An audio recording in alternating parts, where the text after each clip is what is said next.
ધન્યવાદ હું આપું છું, દિલથી આપું છું. દોસ્તો, એક ખાસ વાત કે હું કોઈ વક્તા નથી, કોઈ સ્પીકર નથી, ન મેં આનો કોઈ કોર્સ કર્યો છે, ને મેં જીવનમાં ક્યારેય કલ્પના કરી હતી કે હું વક્તા બનીશ, સ્પીકર બનીશ ને વક્તવ્ય આપીશ. પણ હમ તો ચલતે ગયે, કારવા બનતા ગયા. ખબર જ ના પડી ક્યારે હું આ જગ્યાએ પહોંચી ગયો. 820 સેમિનાર કર્યા, હમણાં અમેરિકા 12 સેમિનાર કર્યા, 170 સેમિનાર પેન્ડિંગ, યુટ્યુબ પર 10-10 લાખ લોકો જોવે. મને એમ થયું કે ટાલિયા તારી વાતમાં દમ છે, સાલા ચાલુ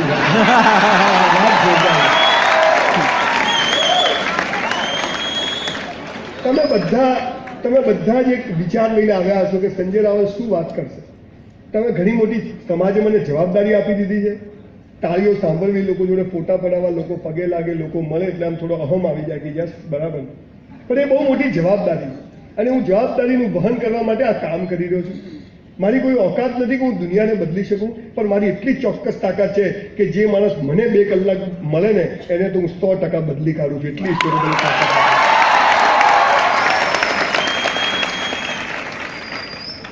વિવેકાનંદ મારા આદર્શ છે, મારા રોલ મોડેલ છે. નાના પાટેકરને હું ફોલો કરું છું. બહુ વિપ્લવવાદી માણસો જોડે હું કામ કરું છું. ઓશોને જબરજસ્ત ફોલો કરું છું. બધી શક્તિઓ ત્યાંથી આવે છે. પણ હું કેમ સેમિનાર કરું છું, શાના વિશે કરું છું? તમે લોકો યુટ્યુબથી જાણ્યું હશે અથવા કોઈએ કહ્યું છે ચલો સંજય રાવલને સાંભળવા જઈએ, તમે બધા અહીંયા આવ્યા છો. આપણને ખબર જ નથી કે જીવન છે શું. તમે જુઓ, તમે મને હંમેશા ઊંઘમાં મારો ફોટો હસતો જ આવે. મારો ફોટો ગમે ત્યારે તમે જુઓ, હું સ્મશાનમાં હું તોય હસતો છું, મંદિરમાં જવું તો પિક્ચર, આપણે એમાં શું છે, જે છે એ છે. પણ અહીંયા હમણાં હું આવ્યો તો જ્યાં બી તમે જુઓ ને તો બધા જાણે બધી લાશો બેસાડી હોય ને ખુરશીમાં, કોઈ હસતું જ નથી. જેને પૂછો મજા નથી. 80 વર્ષના કાકા હોય ને તોય કે જીવનમાં મજા નથી. અને તો લટકી જાય ને પંખા અને જીવે શું કહેવાય.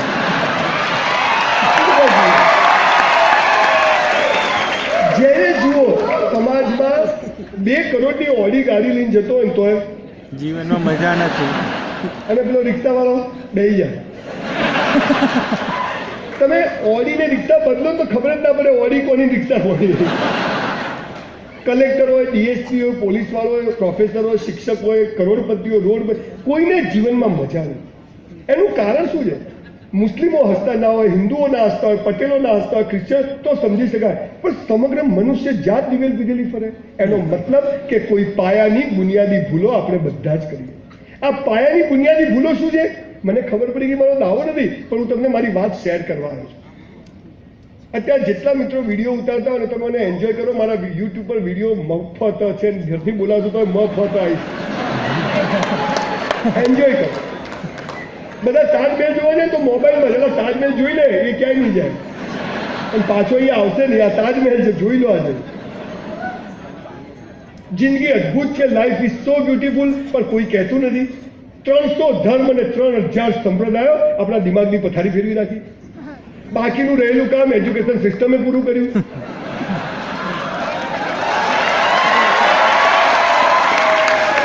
હું બહુ જવાબદારીપૂર્વક, બહુ સભાન અવસ્થામાં સ્ટેટમેન્ટ બધી જગ્યાએ આપું છું.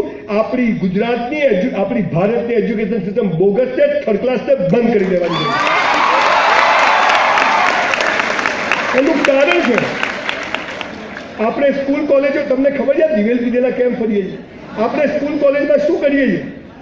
પહેલા, બીજા, ત્રીજા નંબરનું બહુમાન કરીએ છીએ. એટલે છેલ્લા 3 નંબરનું શું? આપણે દોડવાની હરીફાઈ થાય, પહેલા, બીજા, ત્રીજા નંબરનું બહુમાન કરીએ. છેલ્લા 3 નંબરનું શું? અલા પહેલા 3 ભાગ ના લે તો આનો નંબર આવે.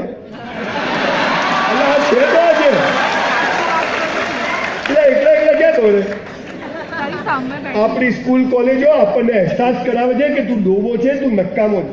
Vote is education? To educate.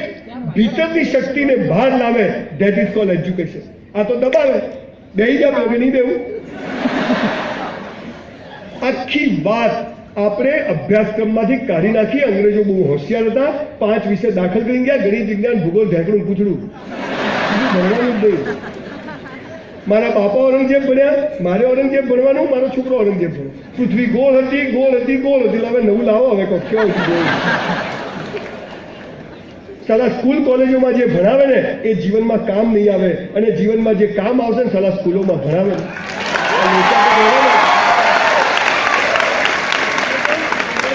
આપણને સ્કૂલમાં વિવેકાનંદના ફોટાઓ બતાવે, લટકારેલા રાખે, પછી આપણને ગવડાવે, એના ફોટાની વરઘોડા કરાવે, શું બોલાવે? ઉઠો, જાગો અને ધ્યેય પ્રાપ્તિ સુધી મંડાવો. અલા ઉઠાડે કોણ? પછી ધ્યેય કોણ બતાવે ને ક્યાં મંડ્યા રહેવાનું ખબર જ નથી. શિકાગોની ધર્મ પરિષદમાં વિવેકાનંદે જ્યારે લેક્ચર આપ્યું ને બહાર નીકળ્યા, હું હમણાં શિકાગોમાં 4 લેક્ચર આપીને આવ્યો. મને ગમ્યું કે વિવેકાનંદે શરૂઆત કરી છે, હું પણ ત્યાંથી કરું. જ્યારે લેક્ચર આપીને બહાર આવ્યા ત્યારે એક અંગ્રેજે પૂછ્યું કે શું બાવા જેવા કપડાં પહેરે છે, આપ સૂટ બૂટ પહેરો, પર્સનાલિટી પડે? ત્યારે વિવેકાનંદે જવાબ આપ્યો કે તમારા દેશમાં તમારા કપડાં અને તમારા જૂતા તમારું વ્યક્તિત્વ નક્કી કરે છે. મારા દેશમાં મારા સંસ્કારો અને મારી સંસ્કૃતિ મારું વ્યક્તિત્વ નક્કી કરે છે.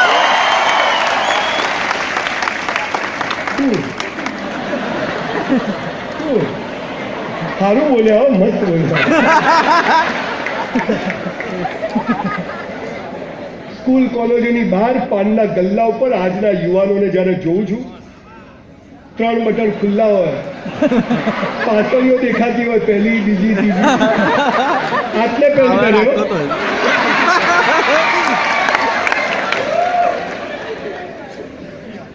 હાથમાં મસાલો હોય, સિગરેટ હોય, દેશ માટે કોક કરવું છે. અને સાલા તારા માટે કર, દેશ તો સિવાન તારું છે. પણ એને ખબર નથી, એ યુવાનનો વાંક નથી. સરકાર કહે છે 65 કરોડ યુવાનો છે, એ ગોલ્ડ મેડલ આવતો નથી ઓલિમ્પિકમાં, તો શું ધોઈ પીવાના? યુવાનનો વાંક નથી, ઘડતર જ થતું નથી. એજ્યુકેશન સિસ્ટમ આખી સડી ગઈ, ધડ મૂળમાંથી બદલવાની જરૂર છે. જો આપણે એજ્યુકેશન સિસ્ટમ શું કરે, આપણે માત્ર ડોક્ટરો જોઈએ છે, ચાર્ટર્ડ એકાઉન્ટન્ટ જોઈએ છે, કંપની સેક્રેટરી ને એન્જિનિયરો જોઈએ, તો બીજા 80% લોકોનું શું? જે 20% લોકો, હા જરૂર છે, ડોક્ટરો, એન્જિનિયરો, ચાર્ટર્ડ એકાઉન્ટ, કંપની જરૂરી છે, પણ what is about rest of the 80% student? એને તો તું નકામો છે, તું ડોબો છે એટલે હું નકામો? અરે આ 20% લોકો તો સૌથી વધુ ઇન્કમ ટેક્સની ચોરીઓ કરે છે મોટા થઈ. અને આપણા તમારા મારા જેવા 80% લોકો તો ઇજ્જતથી પોતાનું ઘર ચલાવે, કોઈ પાસે રૂપિયો લઈને હાચો માણસ તો એ છે, એની તો કોઈ વેલ્યુ જ નથી થાય. એટલે મેં નક્કી કર્યું છે કે ગુજરાતમાં ગુજરાતની સૌથી મોટી યુનિવર્સિટી ટૂંક સમયમાં બનાવવા જઈ રહ્યો છું.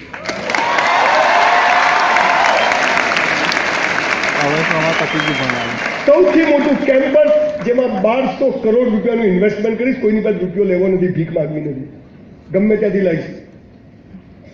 આ યુનિવર્સિટીનો પહેલો નિયમ, મારી યુનિવર્સિટીમાં કોઈ પણ જાતની પરીક્ષાઓ લેવામાં નહીં આવે. નો એક્ઝામ.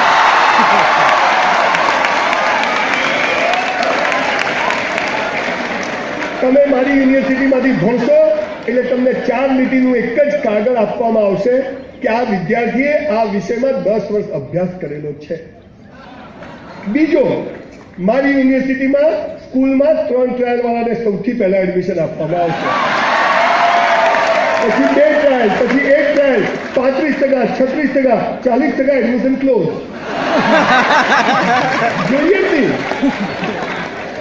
અરે પછી તમે જુઓ કેવી પિસ્તોલો તૈયાર થાય. हम सारा लाइन में खड़ा नहीं रहेंगे, हम खड़े रहेंगे लाइन वहीं से शुरू करेंगे.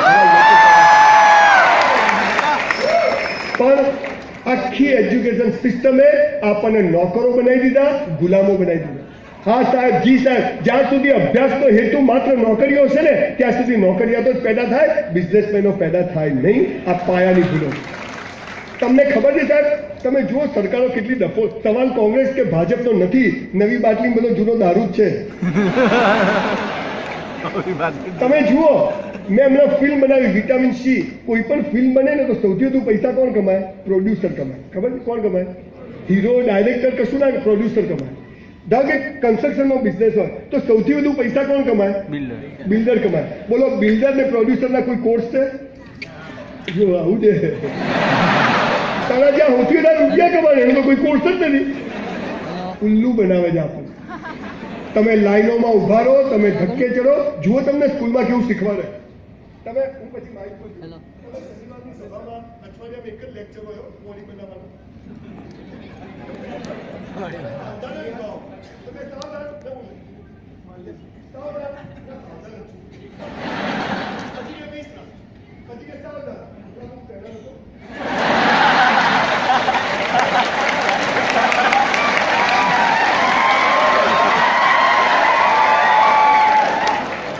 આપણને ગુલામી યાદ કરાવે છે કે તમે ગુલામ હતા, તમારે ઓર્ડર લેતા શીખવાનું છે, ઓર્ડર આપતા શીખવાનું નથી.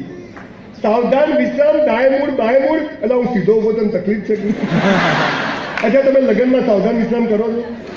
કોઈ મરી જાય તો કરો છો? ઇન્ટરવ્યુ કરો? ક્યાંય કામ તો આવતું જ નથી. ધંધામાં નુકસાન થાય, દેવું થઈ જાય તો શું કરવાનું? કોઈ સ્કૂલ કોલેજમાં ભણાવે છે? મારી પત્ની મારું કેવું ના માને શું કરવાનું શીખવાડે છે? પતિ હાજે દારૂ પીને હાથ કીધે ધુલાઈ કરવાની શીખવાડે છે? તો સારા જે કામનું છે તો શીખવાડતા નથી. મૂળ વાત શું છે સાહેબ, કે પાયામાંથી આપણું શોષણ થઈ રહ્યું છે. જાગવાની જરૂર. આપણે સિંહના બચ્ચા છીએ, ઘેટાના ટોળામાં આવી ગયા, પણ આપણને ખબર જ નથી. ના જાત ધર્મ સંપ્રદાયમાં આપણને વેચી નાખ્યા, ડિવાઇડ એન્ડ રૂલ. એ એમનું રાજ કરે ને આપણે સાહેબ ગયા. આખી મારી વાત જુદી છે. આપણે મજામાં રહીએ, આપણે હસતા રહીએ, કોઈને ગમતું નથી. તમે કોઈ દિવસ કોઈ ગાયો ભેંસોને હસતા જોઈએ? કોઈ ગરોળીઓ ખૂણામાં ભેગી થઈને હશે? બધી ગરોળીઓ અથવા કોઈ વાઘો, સિંહો, માછલીઓ ભેગા થઈને હશે? એક મનુષ્ય જ એવો છે કે જેને ઈશ્વરે વરદાન આપ્યું છે, તારે પૃથ્વી પર જવાનું છે. હું તને જ્યાં જન્મ આપું ત્યાં તારે મસ્ત જીવવાનું છે. કોઈ ફરિયાદ કરવાની નથી, સખત મહેનત કરવાની છે, અને યોગ્ય સમયે હસતો રહેજે ને યોગ્ય સમયે હું તને બધું આપીશ. તું ના આપે તો કોઈ હસતું નથી. એક મનુષ્ય જ એવો છે જેને ઈશ્વરે વરદાન આપ્યું છે, તું હસી શકીશ. પણ સમાજને આપણે હસીએ છીએ ગમતું નથી. તમે મજામાં રહો એ ગમતું નથી. તમે જુઓ, તમારું બાળક પહેલી વાર સ્કૂલથી ઘરે આવે ને, તમે બધા જ કોલેજીનો બધા આવી ગયા, તમે ઘરે જાઓ ને, આમ દફતર ફેંકી દો, ચોપડા મૂકી દો, મમ્મી નાસ્તો ખાઈ લે, આ બધું નોર્મલ. પણ તમે સ્કૂલ કોલેજથી ઘરે હસતા હસતા જાઓ ને, તું સ્કૂલ ગયો તો નહીં? કોલેજથી તો ટીવી પીધેલો આવો જે હસતો ક્યાંથી આવ્યો? આ નક્કી છે. અહીં બેઠેલા બધા જ પતિદેવો નક્કી કરે કે આ સાંજે 6 વાગે ઘેર શું દિવેલ પીધેલા મોઢું લઈને બૈરા સામે જવું. આજ તો ઘરે ઓફિસમાં પરફ્યુમ લગાવી અને ઘરમાં એન્ટ્રી ટિંગ ટોંગ હસતા હસતા જવું. તમે ઘરમાં હસતા હસતા એન્ટ્રી મારો ને, પત્ની શું કહે છે? ક્યાં ગયા હતા તમે? એટલે ક્યાંય નતા ગયા ભાઈ, મજાથી જીવવું છે, જીવવા દે. એવી રીતે હું ઘરે જઈને મારી પત્નીએ નક્કી કર્યું કે આજે સંજય ઘરે આવે, રોજ શું ફરિયાદ કરવી, આજ તો હસતા હસતા સ્વાગત કરવું છે, પાણીનો ગ્લાસ લઈને જવું છે. હું ઘરમાં જઈને મારી વાઈફ પાણી ગ્લાસ લઈને આવે, એટલે ક્યાં આવી ગયો સારા? તમે મજામાં રહો, કોઈને ગમતું નથી. ધર્મગુરુઓએ, પોલિટિશિયનો, બ્યુરોક્રેટ્સે, એજ્યુકેશન સિસ્ટમ એવું નક્કી કર્યું છે કે કોઈ મજામાં રહેવો જોઈએ નહીં, કેમ કે એ પણ મજામાં નથી રહી. 1966નું મોડલ છું એટલે 50 વર્ષ મારી ઉંમર સાહેબ થઈ. 5 સપ્ટેમ્બર 1966નું મોડલ છું. ખબર તો ને ગાડી કઈ કંપનીની ક્યારે આવી સાહેબ. જયારે 1966માં મારો જે ઘરમાં જન્મ થયો ને, there was no toilet in my house, no fan in my house. I am from very poor family. હું જાતે બ્રાહ્મણ. કોઈ પણ વાર્તા ને તેમાં એક વાક્ય આવે, એક દરિદ્ર બ્રાહ્મણ હતો. બ્રાહ્મણ ગરીબ જ હોય. હું એકચ્યુઅલી એને હોધું છું, સારા લખી કોને જડતો નથી. લખાઈ ગઈ તો લખાઈ ગઈ. આવા ગરીબ ઘરમાં મારો જન્મ થયો, જ્યાં 2 ટાઈમ ખાવાની તકલીફ. મારી પાસે એક દફતર હતું, ઉપરથી ચોપડી નાખે, ખાલી નીચેથી નીકળી જાય, એટલે વાળીને પકડવું પડે. હું રોજ સ્કૂલ જતા આવતા ફરિયાદ કરું કે ભગવાન ગરીબ કેમ બનાવે, પણ ભગવાન તો કોઈ મળ્યો નથી, મળવાનું એની તાકાતે નથી. તો મેં ઘરે ઝઘડો કરીને મારા બાપુજીને કીધું મને સાયકલ લાવી આપો. મને કે કેમ? મેં કીધું યાર બધા લીવના લઈને આવે, સ્કૂટર લઈને આવે, ઘોડાગાડીમાં આવે, બસમાં, આપણે ચાલતા. મને કે બેટા આપણે ગરીબ છીએ, પનો પહોંચે નહીં. મેં કીધું ગરીબ બધી હમત ના પડે, સાયકલ લાવી આપો. And that was the turning point of my life. મારા મા બાપ બિલકુલ અભણ, અંગૂઠા છાપ, પણ હું માનું છું આ દુનિયાના સૌથી બેસ્ટ મા બાપ મને મળ્યા.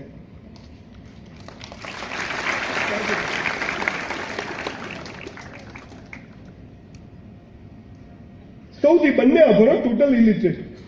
તો મારા બાપુજી મને સાયકલ લાવી આપો, નહીં તો નથી જવું.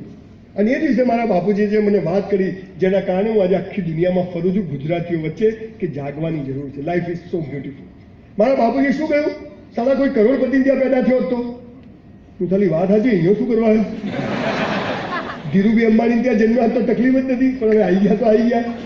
ક્યાં જન્મ લેવો આપણા હાથમાં છે, પણ મેં કહ્યું એ તો મારા હાથમાં નથી. મને કે બધું તારા હાથમાં. મેં કીધું હાથ તો ખાલી છે. મને કે એમ નહીં બેટા, ખૂબ કસરત કર, ખૂબ ચોપડીઓ વાંચ, તન અને મન મસ્ત હશે ને, ધનના ઢગલા થઈ જશે. સાહેબ 5000 પુસ્તકો વાંચીને આપની સમક્ષ ઉપસ્થિત થયો છું. અને તમારે 100 દંડ મારીને બહાર નીકળું છું એટ ધ એજ ઓફ 51. 100 દંડ 3 સ્લોટમાં મારું. નો ડાયાબિટીસ, નો બ્લડ પ્રેશર. અને ત્યારે એ ગરીબ ઘરમાં જન્મેલો સંજય રાવલ મારી 160 બંગલોની સ્કીમ ચાલે છે, 120 ફ્લેટની સ્કીમ ચાલે છે, 200 દુકાનનું જબરજસ્ત મોટું કોમર્શિયલ કોમ્પ્લેક્સ બનાવું છું. Recently I have purchase the palace of Palanpur Nawab in crores of rupees and I am going to start a heritage hotel over there. 2 gym ચલાવું છું, બુક સ્ટોર ચલાવું છું, ફિલ્મો બનાવું છું. અને આવા 800 થી વધુ સેમિનાર કરું છું. બોલો છે ને મજા? સંજયભાઈ તમે આવું કેવી રીતે કર્યું? બેંગલુરુથી સંજયભાઈ અમારે શું છે, કોઈ સપોર્ટ નથી ને. તને સારા ધીરુભાઈ અંબાણી સપોર્ટ કરે ને તો એને ભિખારી કરે તું. આપણે કરવું કશું નથી સાહેબ. મારી જિંદગીમાં મેં બૂટ પોલિશ કરી છે, બસ સ્ટેન્ડ ઉપર. મેં લારીઓ ચલાવી છે, મેં ટેક્સીઓ ચલાવી છે, મેં ઝેરોક્સો કાઢી છે. I was waiter in a hotel for 3 years in my life. 3 વર્ષ બ્રાહ્મણનો છોકરો વેઇટરનું કામ કરે, ટોયલેટ બાથરૂમ સાફ કરું. કામ કોઈ ખરાબ હોતું નથી, પણ આપણે બધું જ તરત જોઈએ. આ તકલીફ થઈ જાય. આજે સાયકલ પર ફરતો હતો, આજે મર્સિડીઝ લઈને ફરું છું. રાતોરાત નથી આવતી, પણ આપણે બધું જલ્દી શોર્ટકટ. હવે તો મેગી 2 મિનિટ. પહેલા તો મારી બા પેલા પાટિયા ઉપર પેલો બરાબર લોટ આમ કરે, 2 બાજુ સેવો પડે, પછી ચાણીમાં લેવાની, ધાબા પર સુકવવા જવાની, પછી લકડી લઈને ઉભા રહેવાનું. સાલા હું નહીં ખાતો તું ક્યાંથી ખાઈ જાય? હવે બધું જલ્દી જોઈએ. પહેલા તો છે ને બાળક 9 મહિને જન્મ લેતું હતું, હવે તો 7-8 મહિને જન્મી જાય, સારું પાર આવે ને. પછી પહેલા બાળક 5 વર્ષે સ્કૂલ જતું હતું, હવે 2.5 વર્ષે જ લાલીઓ જાય તો સારું, કેમ ઘરમાં શાંતિ ને. એટલે તો લાયો શું કરવા? પછી લાલીઓ થોડો મોટો થાય અને ચાલુ કરે, તારું 12મું છે, તારું 12મું છે. 8મા 9મા છોકરા વાળ ખેંચી છે શું તારું 12મું? એમાં એનું 12મું થઈ જાય. લગભગ બધાનું 12મું જ થાય. એક જીવતા કરે ને એક મરી ગયા પછી કરે. એનું 12મું થઈ જાય, ટકા આવે ના આવે, 20% આવે, 80% તમારા મારા જેવી નોટો હોય બધી, એ બધી ફરે, નોકરી ધંધા ઠેકાણા. ઘરમાંથી કે હવે આને પરણાવી દો, એટલે લાલિયાના લગ્ન થઈ જાય. લાલિયાના લગ્ન થઈ જાય એટલે ચાલનામાં 15-20 હજાર રૂપિયા આવ્યા હોય. 2 મહિનો લાલીઓ ઘરવાળી લઈને ફરે, લાયો લાયો.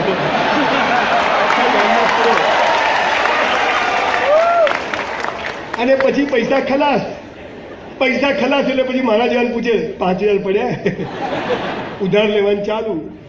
એમાં ને એમાં ટેન્શનમાં બધા ઘરમાં એક ડોસીમાં લાલિયાને ત્યાં લાલીઓ જોઈને મરું, એટલે લાલિયાને 1-2 ટેન્ડર બહાર પડી જાય. એનું ખાવાનું પૂરું ના થતું હોય, 2 છોકરા હોય, સ્કૂલની ફી ના હોય, કેમ છોકરા અહીંયા ખબર નથી. અને પછી કેસ પેપરમાં આવે કે લાલીઓ લટકી ગયો. લટકી જ જાય ને. મને હમણાં એક યંગ છોકરો મળ્યો, મને કે સાહેબ મરી જવું. મેં કેમ? પેલી મને ના પાડી. બધું લટકી જાય, પંખા રે કાં તો પ્લગમાં 2 આંગળી ગાળ દેવાની. હું પૂરું કેટલી વાર. કોઈને જીવનમાં મજા નથી, ખબર જ નથી જીવનનો હેતુ શું છે. આપણે સ્પોકન ઇંગ્લિશના ક્લાસીસમાં જઈએ, ખબર કે અમને ઇંગ્લિશ શીખવાનું. તમે અવાજ કંઈ જેટલા શાંત થશો ને મારું ગળું એટલું કામ કરશે. તમે જેટલી નાની નાની વાતો કરશો ને એટલું મારું ગળું ઓછું કામ કરશે. હું જલ્દી વીંટી કાઢીશ. એટલે તમારા પર આધાર છે મને કેટલી વાર અહીં બોલાવો. હું 10 કલાક બોલી શકું નોન સ્ટોપ, પીપી કર્યા વગર. એટલે તમારી પર આધાર છે. આપણે બધું જે અંદર હોય ને એ જ બહાર બોલવાનું, અંદર બધું જુદું રાખવાનું જ નહીં. Actually we are hypocrites. આપણે આખું જીવન છે ને બીજાને બતાવવાનું જીવ્યાનું શીખવાડ્યું નાનપણથી. તમે જુઓ બહાર જાય ને પપ્પા મમ્મી એવા તૈયાર થાય, હસબન્ડ વાઈફ 2 સાડી બદલી કાઢે, પપ્પા 2 શર્ટ બદલી કાઢે, હસબન્ડ વાઈફ બહાર જાય એટલે જાણે જોઈ. અને ઘરમાં તો કામવાળી કઈ ઘરવાળી કઈ ખબર જ ના પડે. ચણિયાનો છેડો લટકતો હોય, ગાઉનનો કલર ઉડી ગયો હોય, પપ્પાને ગંજીમાંથી શ્રીલંકા દેખાતું હોય, ખાધેલું હોય, આમ મોજામાંથી અંગૂઠો બહાર હોય. બહાર જાય એટલે હિરોઈન. મારી વાઈફ તો ઘણી વાર એવી તૈયાર થાય એમ કે મારું બેટું છે બીજાનું છે. મારા લગ્ન થયા ને પહેલા જ દિવસે મારી વાઈફને કીધું, મેં તું પલ્લવી ઘરમાં જ